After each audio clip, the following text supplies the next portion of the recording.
ఈరోజు ముచ్చట ఏంటంటే నాకు తెలిసిన ఒక విషయం మీతో చెప్పనీకి వచ్చిన ఏంటంటే ఇది ఎవరిని మనోభావాలను దెబ్బతీయాలని కాదు, అట్లనే ఎవరిని కించపరచాలని అస్సలు కాదు.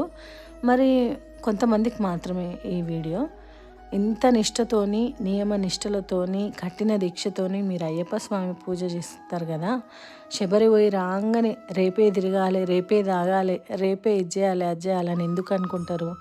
అంత నిష్టతో చేసినప్పుడు ఒక్క 3 రోజులు అదే నిష్టతో ఉండడానికి ట్రై చేయండి. అన్ని రోజుల కష్టం ఆ 3 రోజులలోనే మీకు అంటే మీ ఫలితం అనేది మీకు ఉంటుంది అన్నమాట. మీరు అట్లా చేయకండి, ఉండండి అట్లనే. ఉన్న వాళ్ళకి ఈ వీడియో వర్తించదు, నేను కొంతమందికి మాత్రమే అని చెప్తున్నాను ఇక్కడ క్లియర్గా. మీరేమనుకోవద్దు. అందరికీ స్వామియే శరణమయ్యప్ప. నేను మాల తీసేటప్పుడు ఒక మంత్రం చదవాలన్నమాట. అది ఒక 5 సార్లు చదివి అట్లా మా బాబుకైతే మాల తీస్తున్నా. చదవనికి రానోళ్ళు శరణమే స్వామి అయ్యప్ప.